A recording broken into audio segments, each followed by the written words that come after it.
What is up, everybody? It is JT Sports. I'm back to you guys with another video.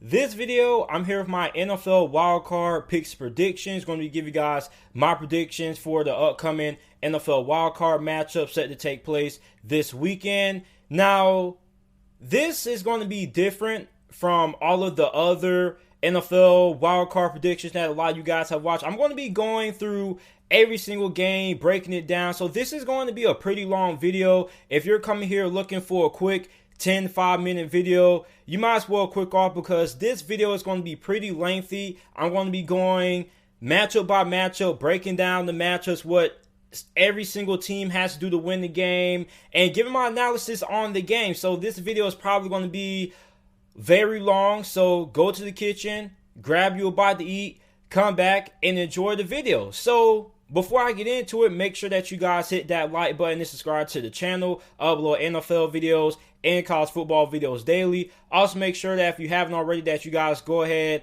and follow me on my social media platforms. My Instagram and my Twitter is both JTSports_. Also, you can check out this video on podcasts and platforms. For those of you guys who like to listen to podcasts, this video is available on Apple Podcasts, Google Podcasts, Spotify Podcasts, wherever you get your podcasts from.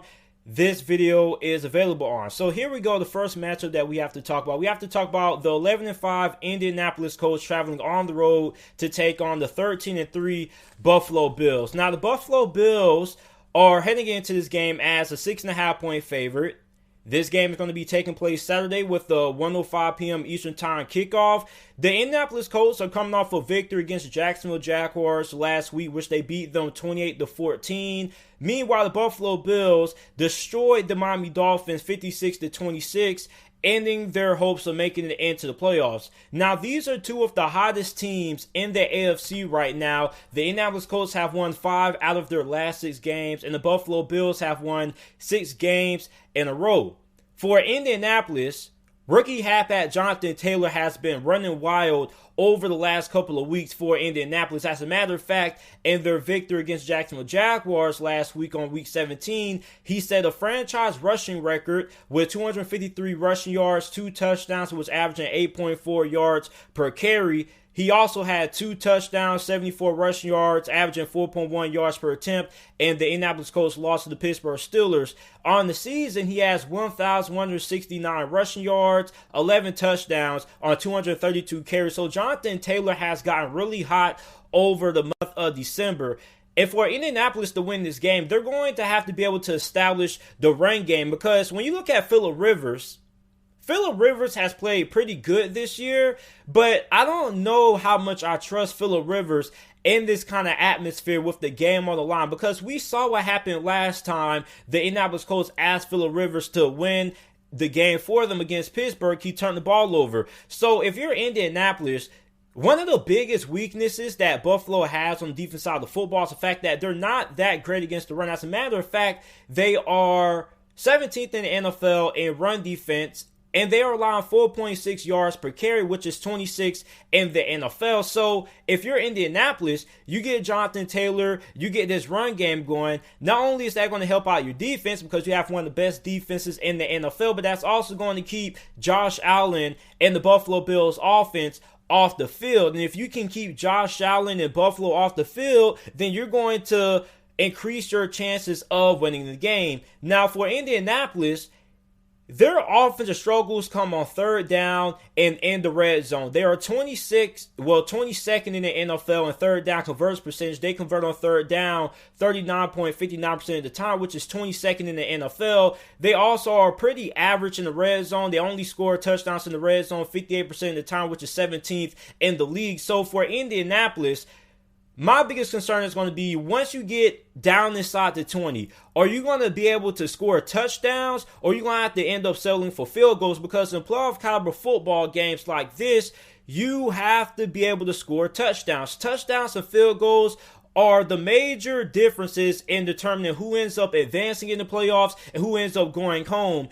For Indianapolis, you're really good at running the football. But once you get down inside the 20, if the run game's not there, do you trust Phillip Rivers to throw the football to score a touchdown? or do you risk throwing an interception? Because with Phillip Rivers, it's just once you get inside the red zone, his decision making really comes to be a factor because Phillip Rivers is a pretty aggressive quarterback at times, and sometimes he tends to force the issue more times than not. So if Indianapolis gets inside the red zone and they're not able to have success running the football, then that could cause a lot of issues. They could have some turnovers, or they could end up walking away with field goals, and that's going to be really big in this wild card matchup against the Buffalo Bills, who do have one of the best offenses in the NFL. Now, my biggest matchup that I'm going to be watching this Buffalo Bills offense led by quarterback Josh Allen, a.k.a. Air Allen, which is what the Buffalo Bills Mafia are calling him, because the Buffalo Bills pretty much have an air raid kind of attack on offense. They don't really put that much emphasis on running the football. As a matter of fact, they're pretty much in the middle of the pack in the NFL when it comes to rushing yards per game. So don't expect Buffalo to run for like 200, 150 yards on Indianapolis, because that's not the kind of team that Buffalo is. Buffalo is a team that trusts their quarterback and Josh Allen, who has played like an MVP candidate this season. 4,544 passing yards, 37 touchdowns, 10 interceptions, completing 69.2% of his passes. If the NFL had the most improved player of the year award like the NBA, it without a question will go to Josh Allen. Josh Allen has had an outstanding season this year for Buffalo. And you also have Stephon Diggs, who has played like a first-team All-Pro this year, 127 receptions, 1,535 receiving yards, and 8 touchdowns. Now, this Buffalo Bills offense, they're going to be matched up against one of the best defenses in the NFL with the Indianapolis Colts. As a matter of fact, the defensive coordinator is slated to be interviewed for a couple of upcoming head coaching gigs. So this Buffalo Bills offense, which is second in the NFL in points per game, averaging over 30 points per game against the Indianapolis Colts defense, that's 10th in the NFL in points per game allowed with 22.6. I'm really interested in seeing this chess match, because this is going to be really interesting. You look at Indianapolis defense, who has looked pretty good all year. They also have made big plays when they matter the most. Remember that Green Bay Packers game a couple of weeks ago that Indianapolis surprised a lot of people, ended up pulling off the upset? Well, their defense came up big, forcing a turnover to win the game. So for Indianapolis, your defense most definitely is going to have to show up and have an outstanding game against the best offense, in my opinion, in the NFL this year. Now, Indianapolis, when you look at them and what they are able to do defensively, they can get pressure on the quarterback. You got DeForest Buckner there. You have a pretty solid group of corners. Your secondary is pretty good. You got Darius Leonard, one of the more underrated linebackers in the NFL, going against a really great offense with Buffalo. It's going to be really interesting to watch. Are they going to be able to keep Josh Allen inside the pocket? Because Josh Allen can beat you inside the pocket, outside the pocket, doesn't really matter. I'm really interested in seeing what the strategy is going to be for the Indianapolis Colts on defense in terms of trying to slow down Josh Allen and his Buffalo Bills offense. Now, the concerns that I have in this game for both these two teams is going to be, can Indianapolis rely on Phillip Rivers to come through for the Indianapolis Colts with the game on the line? When the game is on the line, sometimes, like I mentioned earlier, Phillip Rivers kind of forces the issue. His decision-making is kind of erratic. It's kind of emotional. He had a couple of costly turnovers against the Pittsburgh Steelers in their loss a couple of weeks ago. And in my opinion, if the Colts can't get the running game going and you have to rely on Phillip Rivers to win the game for you, I don't think that votes all that well for the Indianapolis Colts. Now, for the Buffalo Bills, can you stop the run? You're in the middle of the pack in run defense. You're like 17th in the NFL in rush yards per game allowed. So if you can't stop this run game and you allow Indianapolis to just milk the clock, and on top of that, if Indianapolis defense plays up to the level that they've been playing all season and they're able to slow down your offense, you could find yourself in a really tough situation where you may be down a couple of scores and it may be hard to come back if you can't stop the run game of Indianapolis. That's what Indianapolis wants to do. They want to running pound you all single game. And if Phillip Rivers has to throw the ball more than 30 times, I don't really have a lot of confidence in Indianapolis' ability to pull off the victory. Another big concern, if you are a Colts fan, is going to be, is your offensive line going to be able to hold up? The Colts are beat up on the offensive line. How are they going to be able to manage against Buffalo's defensive line, which is decent? Now, Indianapolis, they have missed a couple of their key players who pretty much may not be able to play in this game. So you're missing a couple of your best offensive linemen. How's that going to vote well for how well you're able to run the football? How's that going to vote for pass protections? There are a lot of interesting factors in determining how Indianapolis is going to perform in this game. Now, Buffalo is a 6.5-point favorite. I thought that Buffalo probably would be an 8.5-point favorite, but I think that this game could go either way.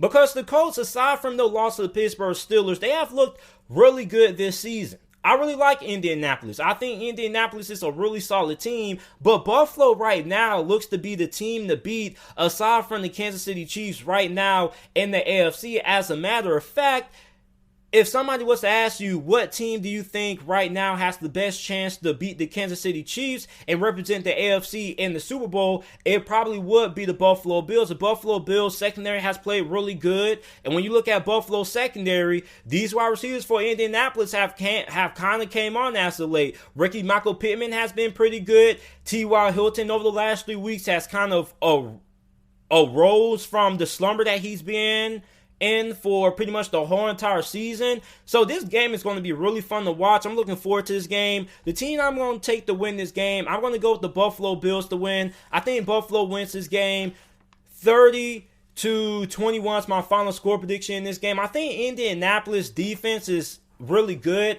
but I just think Buffalo's offense is going to be able to still be pretty good. When you look at how good Stephon Diggs and Josh Allen have been so far this year, I just think that Indianapolis isn't going to be able to put up enough points to keep up with Buffalo's offense. Not trying to disrespect Indianapolis offense or anything like that, but if they can't get the run game going with the injuries that they have on their offensive line, I don't really think they're going to be able to score 30 to keep up Buffalo's offense. So give me the Buffalo Bills with the victory, and I'm going to take them to cover as well. The next matchup that we have the rematch of two NFC West foes, the LA Rams at 10-6 going on the road to take on the 12-4 Seattle Seahawks. Now, these two teams have already matched up twice this year. This is going to be the third matchup this season in the wild card of the playoffs. This game is going to be taking place Saturday with the 4:40 p.m. Eastern Time kickoff. Seattle is a 4.5-point favorite. Now, if you're in the playoffs as a fan of both these two teams, the last team that you want to see is a team that you've already played twice this season because they know you better than pretty much any other opponent in the NFL. Now, for the Rams, they defeated the Arizona Cardinals last week 18-7. Meanwhile, the Seattle Seahawks were able to clinch the division and win with the win over the 49ers 26-23. My biggest concern is going to be, how is the LA Rams backup John Wolford going to play in this game? Because he's expected to get the start once again because Jared Goff, according to the couple of reports I've read so far before I started making this video, he is a long shot to play in this game, nursing that thumb injury that he suffered a couple of weeks back. So it looks like Wolford's going to get another start once again for the second week in a row for the LA Rams. Last week against Arizona, I don't think he played bad. I think he played pretty good. He did what you expected out of a backup. Now, he started out pretty slow a little bit earlier in the game, but he started to pick things up. And what surprised me the most about John Wolford was his mobility. As a matter of fact, he led the LA Rams last week, in rushing yards with 6 carries for 56 yards, 9.3 yards per carry. Meanwhile, the LA Rams halfbacks, guys like Cam Akers and Malcolm Brown, combined for a total of 54 yards. They really struggled to find success running the ball on the ground with their halfbacks. So for John Wolford, I think that his mobility is going to be a big part of the Rams offense. Maybe we are going to start seeing a little bit more design quarterback runs. Maybe we see some zone reads thrown in there because with Sean McVay being regarded as one of the best offensive minds in the NFL, he's able to get the best out of the current players that he has to work with. So the Rams offense, of course, is not going to be as good as it would be with Jared Goff at the helm, even though Jared Goff has been consistently inconsistent this year. But with John Wolford, you do have to kind of change your game plan, and you don't want to have to put too much on his plate because last week he almost threw the ball 40 times. He was 22 of 38 passing. I think that you want to be way more balanced this week against Seattle than what you were last week against Arizona because Seattle's defense has came on really strong. They have had one of the biggest mid-season turnarounds that I can recall for a defense in a very long time. Remember, at the start of the year, Seattle had one of the worst defenses, not only in the NFL, but in NFL history. They got off to a really bad start, but this defense has really hit a corner after week 10, week 11 of the year, especially with the addition of Carlos Dunlap. So I'm really looking forward to seeing what John Wolford is going to do in his second start for the LA Rams offensively. Now, for Sean McVay, you got to find a way to get this run game going because, listen, at the end of the day, if John Wolford has to throw the ball 40 times to try to get your team to victory, I don't think there's a chance of winning this game if you're the Los Angeles Rams, so you have to be balanced offensively. My next question for the Rams is going to be, can this offense manage to score 20 points? Because we already know that the Rams have one of the best defenses in the NFL this year. They have a great defensive line led by Aaron Donald. Jalen Ramsey has played really good as well. That secondary has been really good. The whole entire team has been really good. So your defense is going to be good enough to keep you in the game. And when you look at when these two teams have faced off, Seattle's offense hasn't really looked all that great against the LA Rams this year. The first matchup, Russell Wilson had a big turnover game when he turned the ball over a handful of times, which the LA Rams were able to capitalize and get the victory. The second go around, the LA Rams lost. Seattle won 20-9, but Seattle's offense still didn't have that explosiveness that we've been seeing out of them all this year. So the LA Rams defense, without a doubt, they're going to come to play. They're going to keep the Los Angeles Rams in this game. It's just going to come down to, is this offense going to be able to score enough points to win this game? I think that 20 points is the magic number for both of these two teams. Whichever team is able to hit 20 points first, I think it's going to be the team that ends up winning this game. Now, for the Rams, they defend the Seattle Seahawks offense better than any other team in the NFL because the key to defending Seattle's offense is to limit the big plays in the passing game. Seattle isn't all that great on third down. They're 20th in the NFL on third down conversion percentage. They convert on third down 40.21% of the time. But what makes Seattle's offense so good and what makes them tick is the big playability that they have with guys like Tyler Lockett and DK Metcalf down the field. So for the LA Rams, as long as you limit the big plays in the passing game, you don't allow Seattle to shred you downfield with DK Metcalf and Tyler Lockett, you're going to be in pretty good shape. That shouldn't happen anyway because Seattle's offensive line isn't all that great, even though it has been more improved than what it has been in years prior. When you look at how good the Rams front seven has been this year, they're going to have Russell Wilson running for his life. As a matter of fact, he was running for his life in the previous two matchups that they played in. So for the Rams, I have confidence in their defense to be able to hold down Seattle's offense. This defense probably is going to have to do a little bit more than that. Also, they're probably going to have to force a turnover or two to help this offense out because with a backup at quarterback, you're going to have limitations there. Your offense isn't going to be as good as what it would be with Jared Goff. When Jared Goff is playing at his best and his defense is playing great, they don't really lose a lot of games. So with the limitations at quarterback, this defense is going to have to step up and make even more plays than what they've been doing all this year. And this defense has been playing lights out. They're number one in the NFL in points per game allowing 18.5 points per game. They're allowing 281.9 yards per game, which is also the least amount of yards in the NFL given up. They have the third best third down defense in the NFL, and they're second in the NFL with sacks per game with 3 sacks averaged per matchup. So for the Rams, if they're able to force a turnover to help this offense out, get this offense in good field position, I think that's also going to help them out as well when it comes to getting a victory. The defense is going to have to step up way more than what they have been doing this past season. And like I said, I'm not saying that to take anything away from the Rams defense. With the current situation that they have at quarterback, they're going to need all the help that they can get offensively. Now, Seattle's offense could gas the Rams defense if Seattle's offense is able to give John Wolford and company some problems, because John Wolford still is a backup. So if you send a lot of awkward blitzes that he may not be able to diagnose and isn't able to see, and you see how Jamal Adams has performed this year for Seattle, he's been, in my opinion, the best safety in the NFL. Seattle uses him majority of the time, blitzing him off the edge. As a matter of fact, I think that he has the most sacks for a safety in NFL history. Don't know if that's true or not, but I think that is.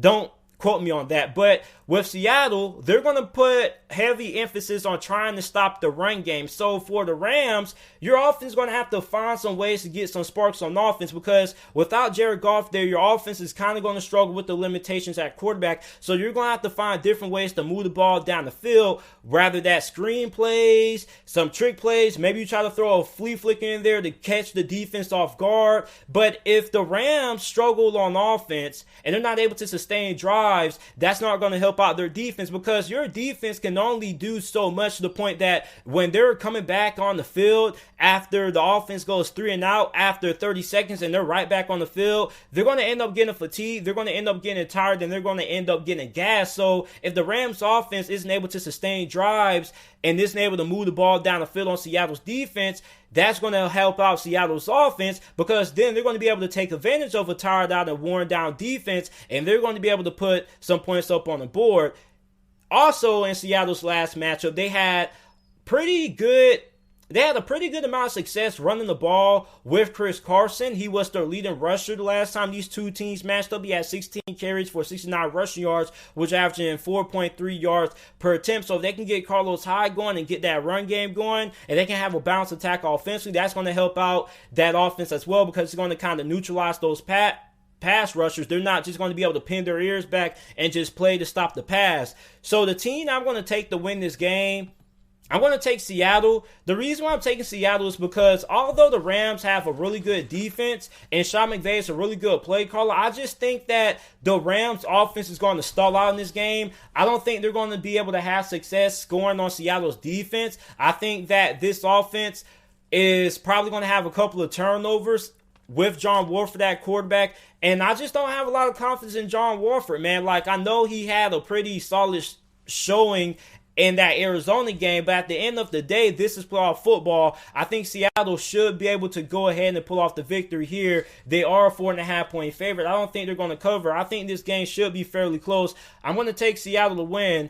20-17 is my final score prediction in this game.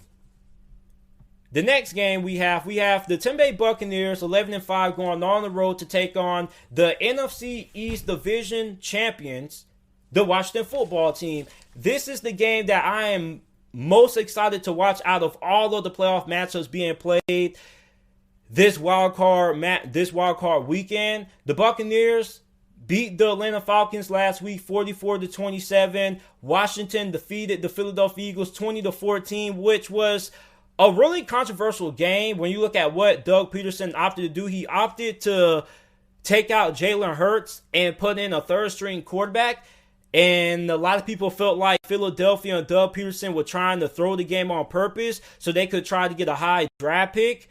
So for Washington, they're now in the playoffs. And don't sleep on Washington.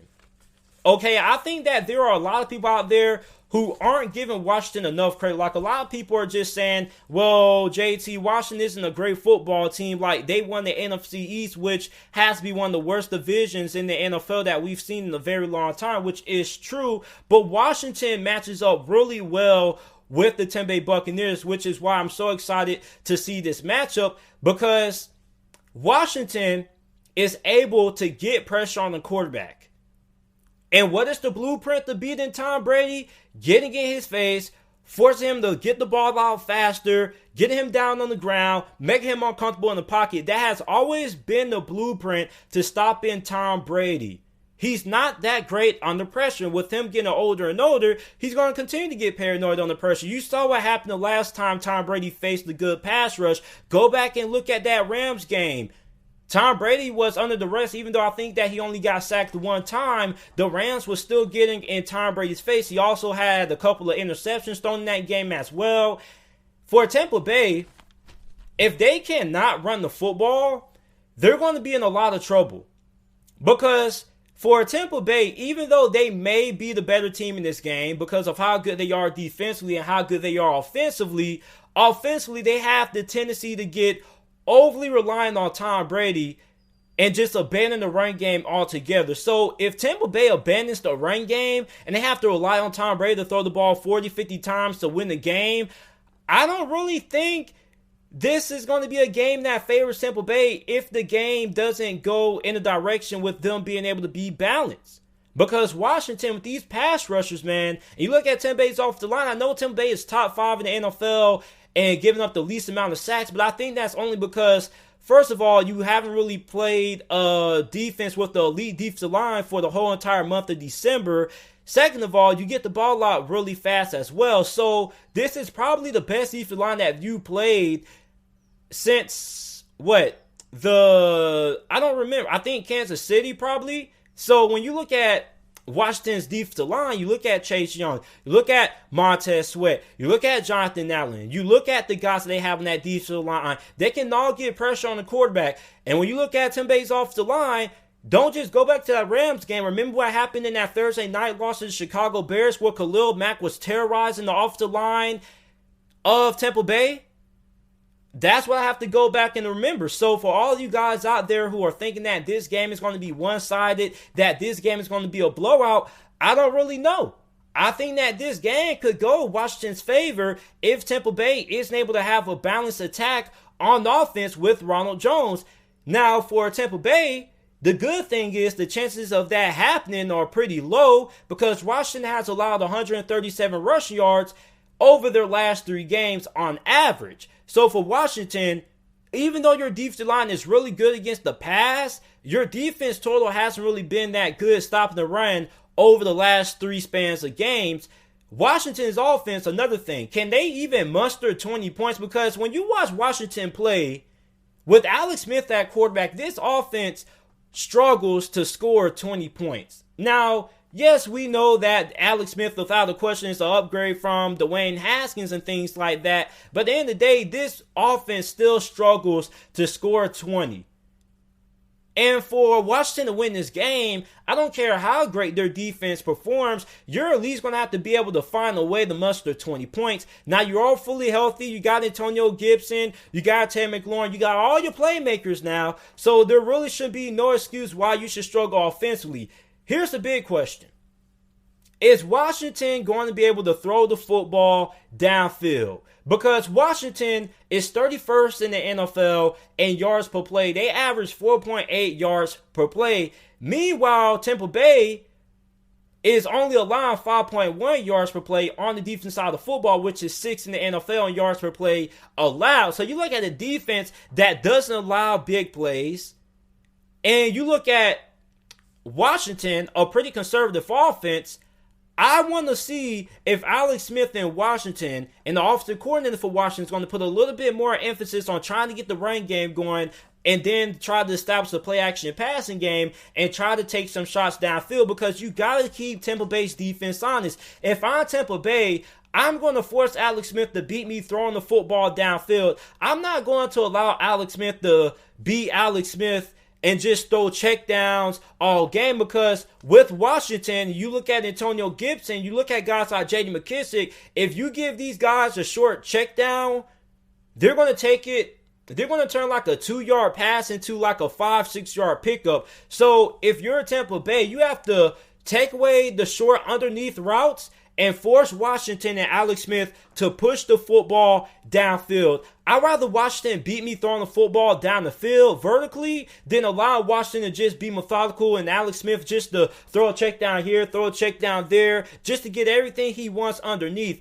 And for Washington, I think that you're going to have no choice but to take shots deep, because these linebackers for Tampa Bay and Levante David and Devin White, they are incredibly fast and they are really good. So they're going to be able to close in on those quick short passes really fast. So for Washington, getting the ball downfield to Terry McLaurin, Logan Thomas, your tight end, is going to be really big if Washington wants to have a chance of pulling off the upset. Now, Washington scoring 20 points in this game, I think that is a must. I would be really surprised if Washington was able to win this game scoring less than 20 points. Now, Ron Rivera, if you ask Ron Rivera, hey Ron, what is the game plan? What do you want?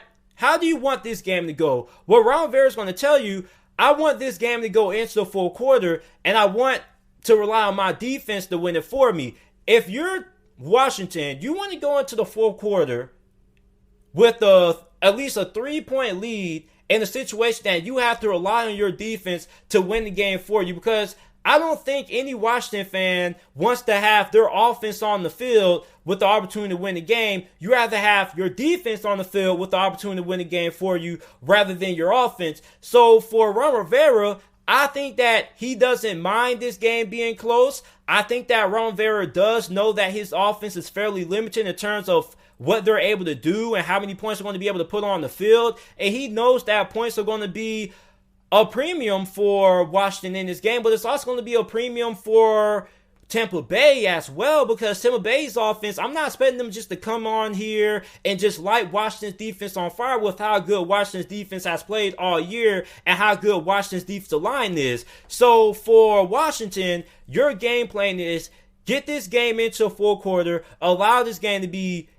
close in the fourth quarter with the last 5 minutes left, and you want your defense on the field for an opportunity to win the game for you. I think that's how Ron Rivera wants to go, because Ron Rivera is a defensive-minded guy, so it only makes sense that he would want his defense on the field to win the game for you. Now, the Buccaneers have the best run defense in the NFL. They are allowing 80 yards per game on the ground, which is number one in the NFL. They're also number one in the NFL in yards given up per rush, allowing 3.6. So for Washington, you're going to have to be able to win on early downs. You're going to have to be able to consistently win on first and second down. Now, the run game may not be all that effective for you. So you're going to have to find ways to pick up 4 to 5 yards consistently on first down and second down so you can get into third down and manageable situations, because Washington's third down offense isn't that great. So for Washington, you're going to have to be able to make sure that you're able to pick up 4 or 5 yards consistently on first down, putting yourself in second and 4, second and 3 situations, making it easier for your offense to convert on third down against a really good and outstanding Tampa Bay Buccaneers defense. So the team I'm going to take to win this game, I'm going to take the Tampa Bay Buccaneers to win this game. I think they win this game 23-14 is my final score prediction in this game. I think Washington's defense is going to be able to hang around and keep Washington in this game. Same thing that I said about the LA Rams and their prediction against the Seattle Seahawks. But at the end of the day, I just don't think Alex Smith and company are going to be able to score enough points needed to beat the Tampa Bay Buccaneers, which is the same thing that I said about the LA Rams, because their offense may struggle with the backup quarterback that they have in John Wolford. And I see the similar thing happening with Washington. Washington has struggled to score 20 points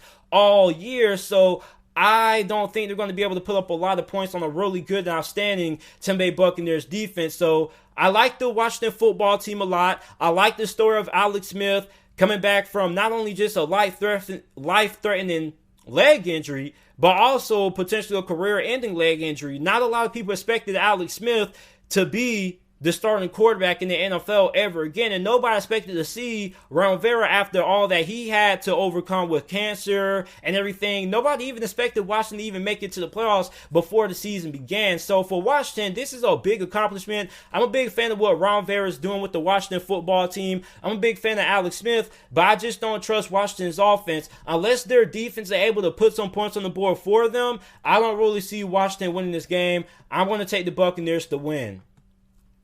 Before I get into my next matchup, the Browns taking on the Pittsburgh Steelers, which are the Sunday games. I got to take me a sip of water.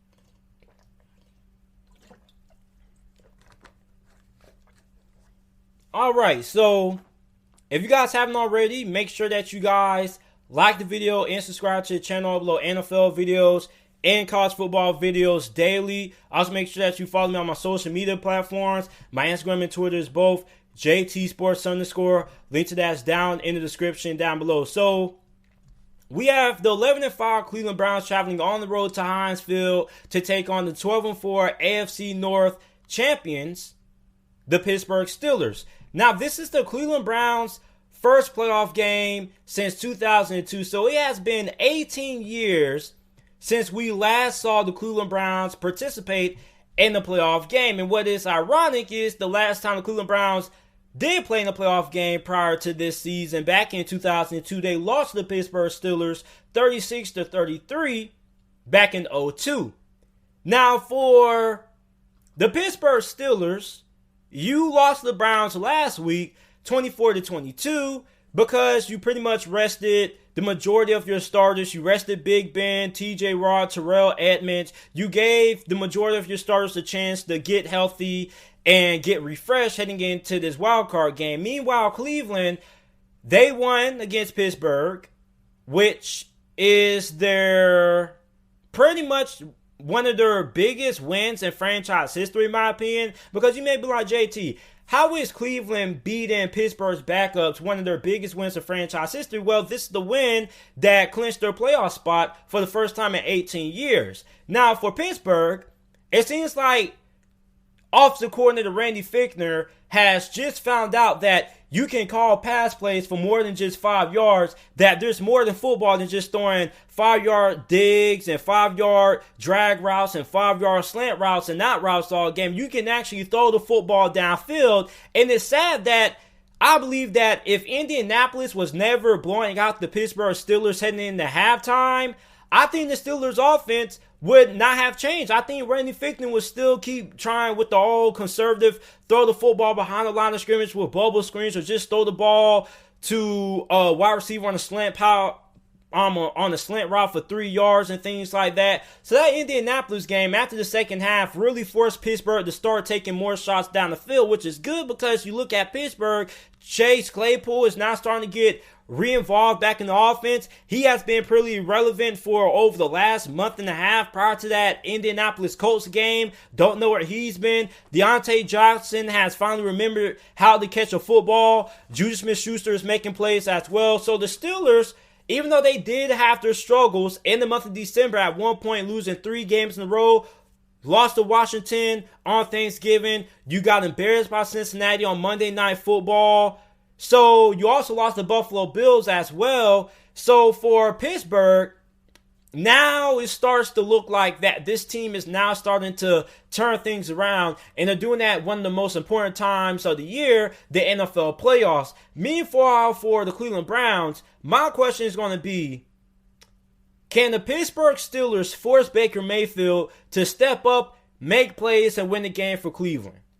Because let's face it, the Cleveland Browns are a run-first football team. That's what Kevin Stefanski brought over from Minnesota last year, that power run system, running the football down teams' throats. Well, what's going to happen if Pittsburgh is able to find a way to stop the run? Because if I'm Pittsburgh and I'm Mike Tomlin, my game plan on the defense side of football, I'm going all in to stop Nick Chubb and Kareem Hunt. If the Browns are going to beat me, it's going to be because Baker Mayfield has a career day in his first ever postseason matchup. So I'm going to go all in on stop the run. I'm going to play Terrell Edmonds close near the line of scrimmage. I'm going to have him in the box to help out with numbers to try to stop that Cleveland Browns rushing attack with Nick Chubb, who has been going on an absolute tear over the last month of December heading into January.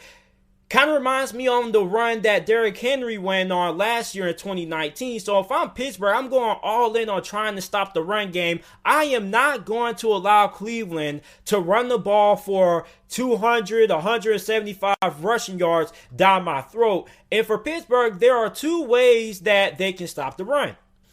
The first way they can stop the run is by getting out to a big lead early, because then if Cleveland is down 21-0 at the end of the first quarter, they're going to have no choice but to throw the football to get back into the game, because you can't really run the football because time is not going to be on your side. So if Pittsburgh gets out to a big lead early, that can force Cleveland to have to abandon the run game. Another way is by just simply winning up front. You have the guys to do it. You got Cam Hayward. You got Stephon Tuitt. You got TJ Watt. You got to be able to stop the run. Now, at one point, Pittsburgh had the best run defense in the NFL, but after their first meeting with the Baltimore Ravens, this run defense hasn't really been all that great. Now you're going against the Cleveland Browns. You're going to have to be able to stop this run game, because if you stop the run game, then you have a 70% chance of winning the game, because I don't trust Baker Mayfield to simply be able to carry the Cleveland Browns to a victory, because Baker Mayfield, even though he has been pretty good this year, he has been pretty solid. If you do have to ask Baker Mayfield to win the game for you throwing the ball 40, 45 times, 35 times, I don't really think that's the situation that Kevin Stefanski wants to be in.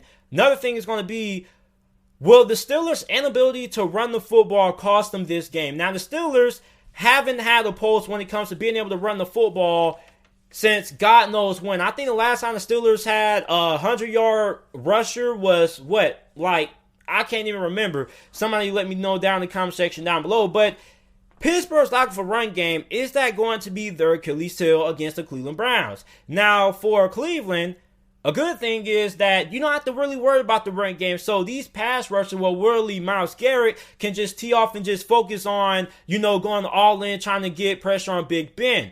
Another thing is going to be who will be able to score inside the red zone. This is a matchup of two of the best red zone offenses and the red zone defense. The Cleveland Browns have one of the best red zone offenses in the NFL. They're third in the NFL in red zone scoring percentage. They score touchdowns in the red zone 73% of the time.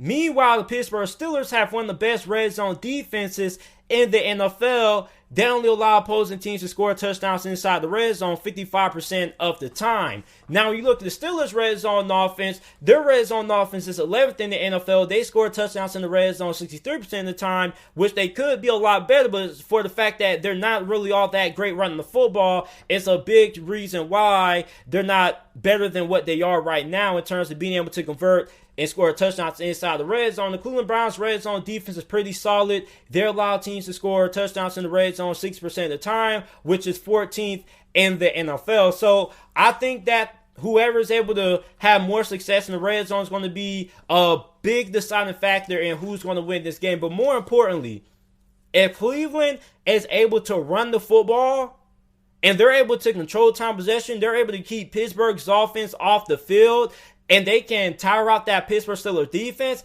then the Cleveland Browns do have a pretty good shot at winning this game. I'm really interested to see what the Browns do. I want to see what Baker Mayfield is going to do in his first ever playoff game and the playoff atmosphere, because playoff football is a lot different from regular season football. We've seen guys like Lamar Jackson struggle. He's 0-2 in his first couple of playoff games. So I want to see what Baker Mayfield is going to do in his first ever playoff game. Now, Cleveland is starting to get back fully healthy. Denzel Ward, I think he should be able to play in this game. They lost Olivier Vernon to a season-ending injury, so their second best pass rusher on the team, he's out. So now it's just Myles Garrett and everybody else. So for Cleveland, if you're able to, make sure that you're not allowing big plays in the passing game for Pittsburgh, I think what Pittsburgh does very well when they are taking shots down the field and they're not being captain conservative with their play calling, they're really good.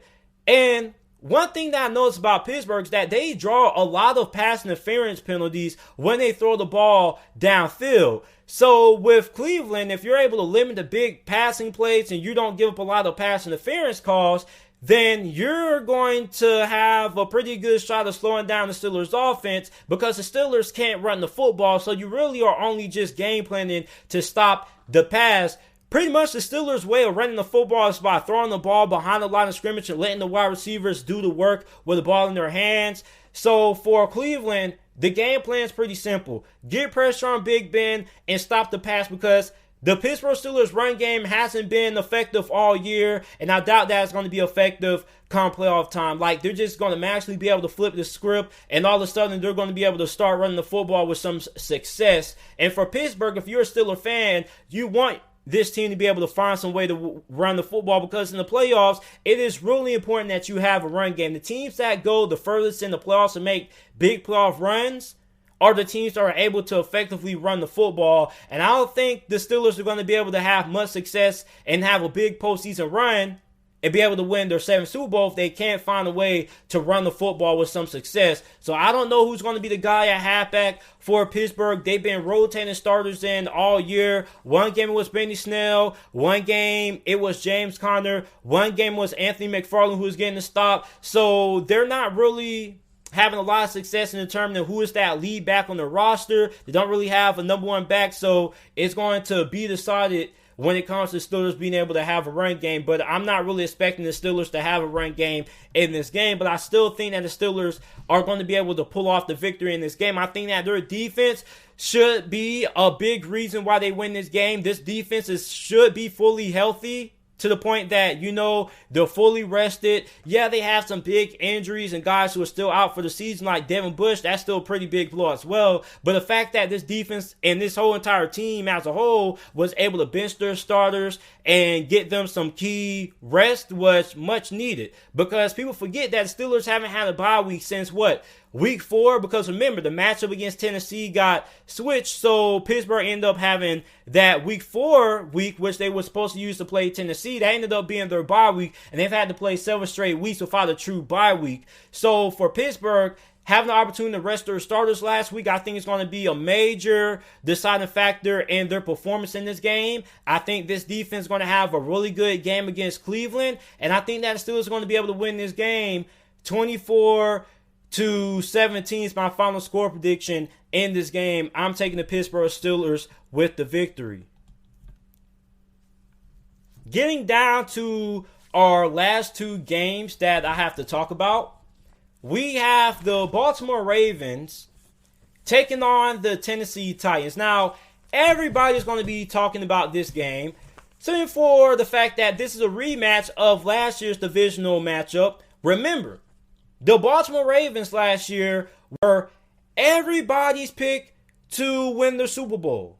Okay? Everybody knew that Lamar Jackson was going to win league MVP. Everybody felt like last year was the Baltimore Ravens' year to win the Super Bowl. We got robbed of seeing Patrick Mahomes versus Lamar Jackson in the AFC Championship game. We know Derrick Henry and Tennessee rolled into town, and they steamrolled their way against the Baltimore Ravens to a big upset, which continued their Cinderella run in the 2019 playoffs.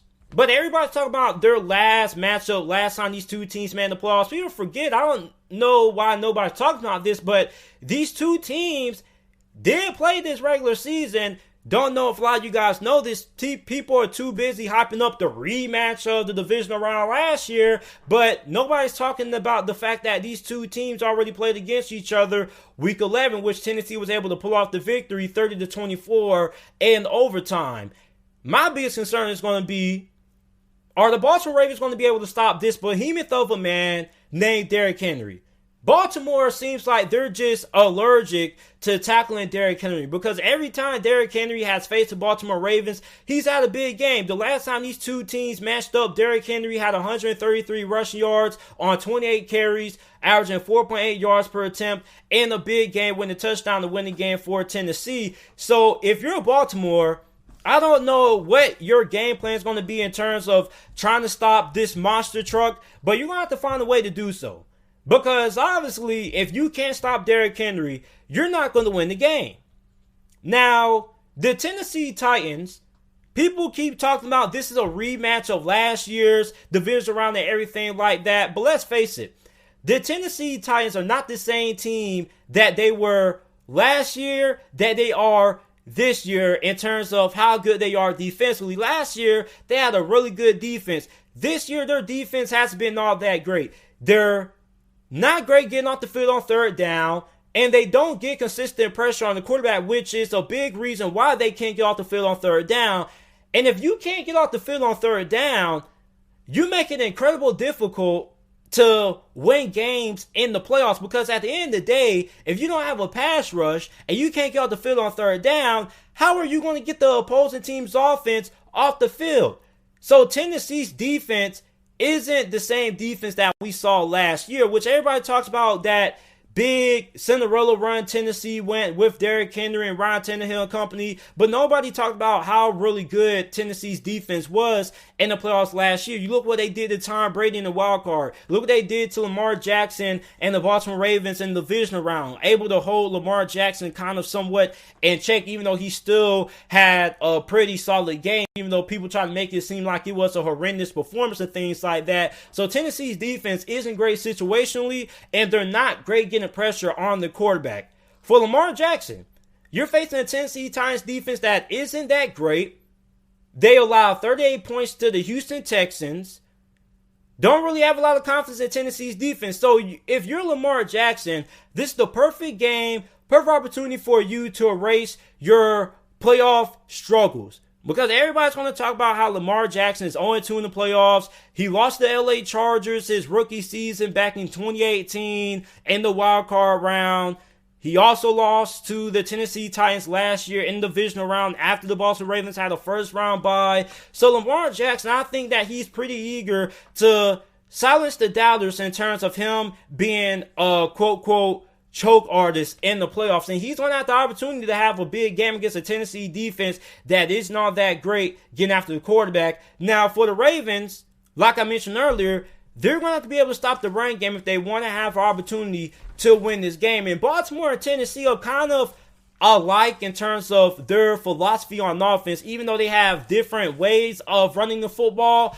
Both of these two teams wants to run the football down your throat, which means when you have two teams that like to run the football, whoever wins the time possession battle will most likely win the game. J.K. Dobbins has scored a touchdown in his last 6 games that he's played in. So J.K. Dobbins, like Derrick Henry, has started to heat up over the month of December. So when you have two teams that have similar playing styles, it's all going to come down to which team is execute in the biggest moments. Which team is going to execute, which team is going to be able to have the big plays when it matters the most. Because last year, and the last matchup that these two teams played, week 11, Tennessee rose to the occasion and Baltimore couldn't find a way to get the victory. It seemed like Baltimore was just so focused on hanging on to winning the victory than they were trying to secure the victory. And they kind of played a little bit conservative, in my opinion. Last year in the playoffs, they underestimated Tennessee and got bounced out. So I'm pretty sure that the Baltimore Ravens are going to come out in this game more motivated and more determined than what they ever have been under Coach Harbaugh to win this game against Tennessee. And when you look at Tennessee, man, are you going to be able to stop Lamar Jackson and company? Because last year, you had the horses to do so. Now, not all that much. I don't know what is the big reason for the Tennessee Titans dropping defensive production, but I'm a little bit disappointed because Mike Vrabel is supposed to be a defensive-minded coach. Therefore, the defense should be the least of your problems. But it kind of is, because you can't get off the field on third down. And for Baltimore, they're going to put you in a lot of third down situations, a lot of third and short situations. And if you can't get off the field on third down, you're going to allow the Baltimore Ravens to continue to stay on the field. And not only stay on the field and keep the drive alive, but they're also going to control the clock as well. When you have two teams that like to run the football, the clock is everything. Because if Tennessee ends up being down by multiple possessions and they have to abandon the run game,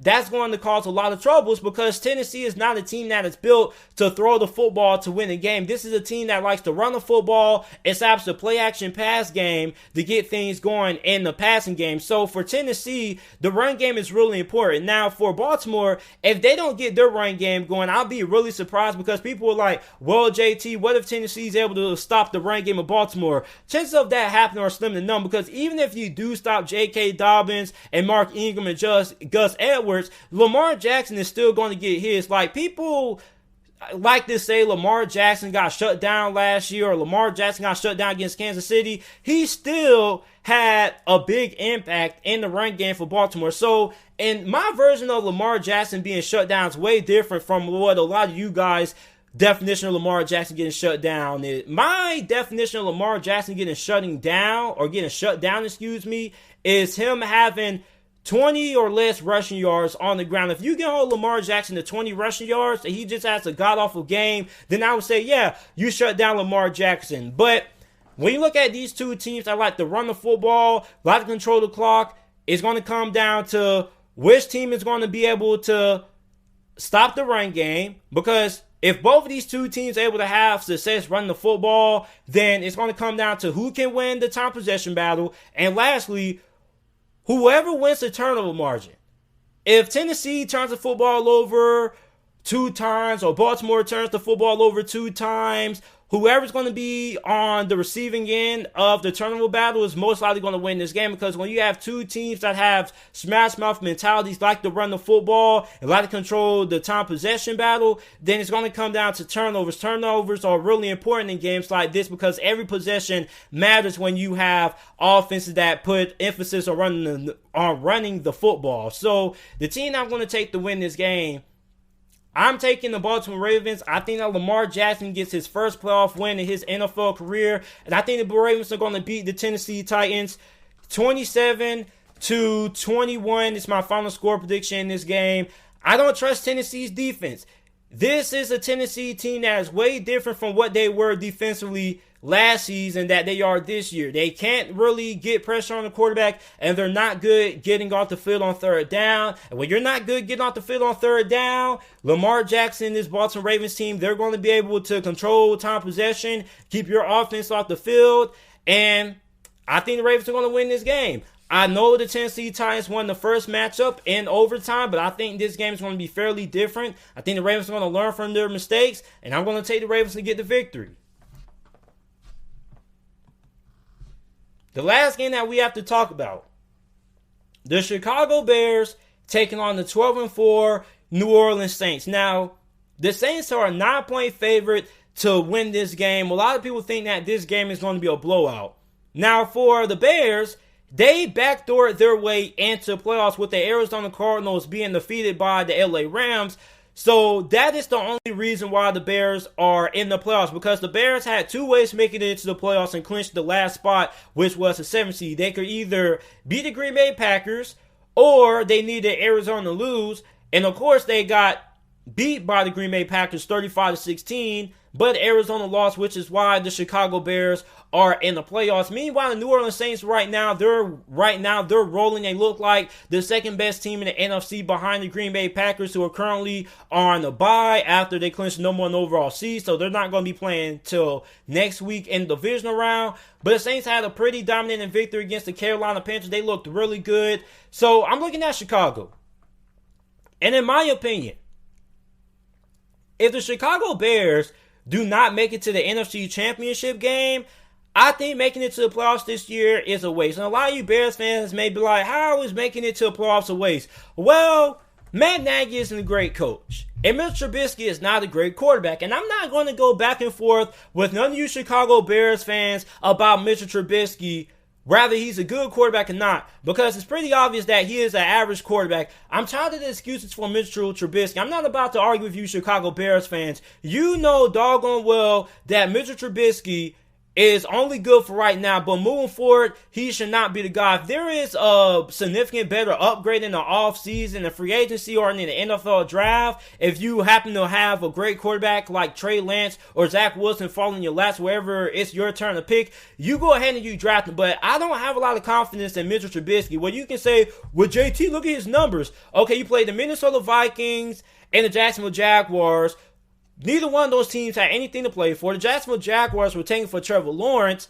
On top of that, Mitchell Trubisky didn't really play all that great against the Green Bay Packers last week. That was the game that was going to convince me and show me that Mitchell Trubisky deserved to be brought back as a quarterback for the Chicago Bears in 2021 when the 2021 NFL season kicks off. Well, he was 33 of 42, 252 pass yards and 1 interception. Chicago Bears fans are just so quick to bring up the stats with Mitchell Trubisky. It's easy to have great numbers when all you do is just throw checkdowns every single play. Alex Smith throws checkdowns because, that's Alex Smith. But Mitch Trubisky doesn't even see wide receivers running open down the field. Do you know how many times Allen Robinson was open down the field and Mitch Trubisky simply didn't throw his way, that he simply just took the check down? 3 times I kind of last week in that Green Bay Packers loss that the Chicago Bears suffered, that Allen Robinson was open down the field and Mr. Trubisky opted to take the short conservative pass versus trying to throw the ball down the field to Allen Robinson, who is one of the best jump ball wide receivers in the NFL. We just don't really happen to see that all that often because they don't throw the football down the field all that often with Mitchell Trubisky. He is check down Charlie 2.0. That's why his stats look so deflated. So with the Green Bay Packers, if I'm their defensive coordinator, I'm saying, hey man, if we're going to get beat by Mitchell Trubisky, he's going to have to beat us by throwing the football down the field. Because the biggest play that the Chicago Bears offense had last week was that big throw. It was pretty much one of the only shots downfield that Mitchell Trubisky took all game, which was a completion to Darnell Mooney, who ended up catching the ball, and it was an underthrown pass. He had to readjust for the ball, and Mitchell Trubisky throws the ball, in front of the wide receiver with some accuracy. It probably could be a touchdown. So you look at Mitchell Trubisky and the fact that he just likes to be conservative and takes the check down.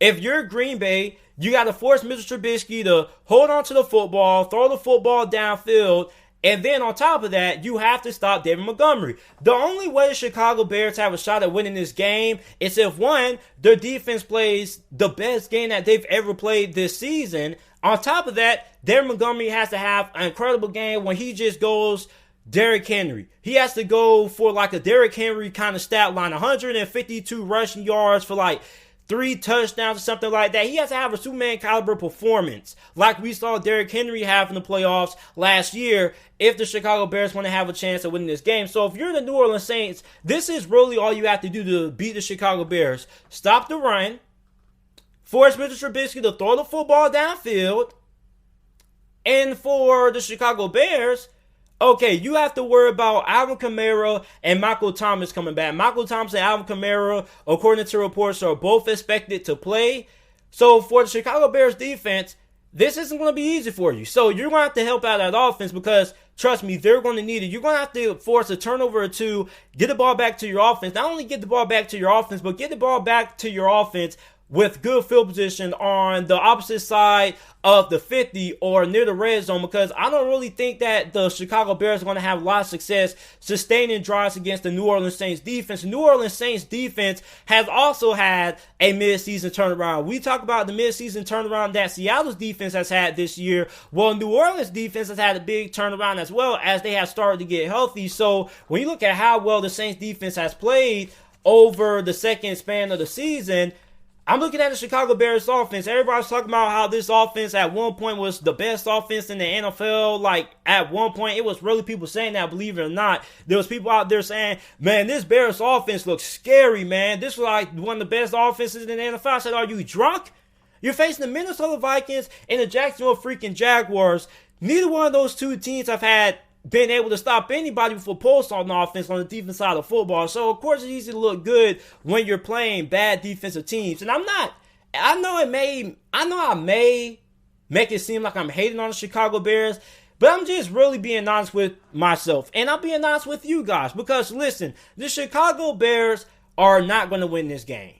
I'm taking the Saints to win this game right away, and I'm going to take them to cover. I think they win this game 31-13. I think this game is going to be pretty ugly. I think that Mitchell Trubisky is going to have a Superman caliber performance for the Chicago Bears to win this game, and that's not going to happen. He struggled against Green Bay not once, but twice. When Mitchell Trubisky has played against great teams, he hasn't been good. You played against the Packers twice. You got dominated twice. Mitchell Trubisky didn't play good in both of those games. He didn't even throw a touchdown last week. He had several underthrown balls. He had several passes that he just completely ignored the wide receiver downfield just to opt and take the short check down route. So, excuse me if it may seem like I'm hating, but I just think that I'm being honest. The New Orleans Saints are going to win this game. For the Chicago Bears, making it to the playoffs just seems like it's putting this franchise back 5 years, because you still don't have your quarterback of the future, because I promise you it's not Mitchell Trubisky. We saw that last week and we're going to see it again.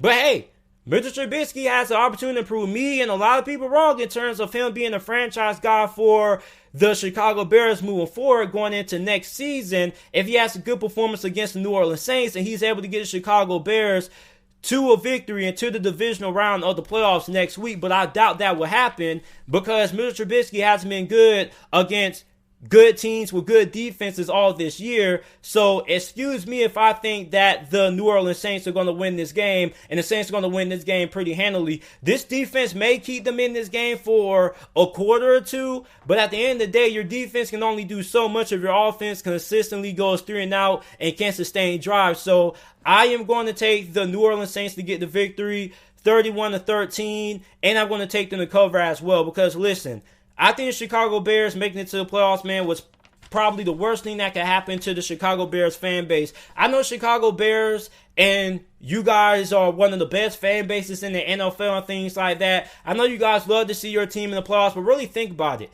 Now that your team is in the playoffs, you're not going to have a chance to get one of the best quarterbacks in the NFL. So you're pretty much going to be stacked with Mitchell Trubisky for next year if you can't find any better options, which the quarterback market right now looks pretty weak. You're pretty much going to be in a position that you can probably draft Mac Jones or Kyle Trask, depending on how much you like those guys. But even then, those guys aren't really ideally looked at as franchise quarterbacks like a Trey Lance, a Zach Wilson, a Justin Fields, or a Trevor Lawrence. And on top of that, you bring back Ryan Pace and Matt Nagy potentially for a couple more years. So making it to the playoffs looks like more of a negative than it is for a positive for the Chicago Bears. But hey, anything can happen. Maybe I'm wrong, but I doubt it will happen. So this is it for this video. This is it for my 2020-2021 NFL wildcard picks and predictions. Let me know who you guys have winning these games down in the comment section down below. Make sure to like the video, subscribe to the channel for more NFL videos.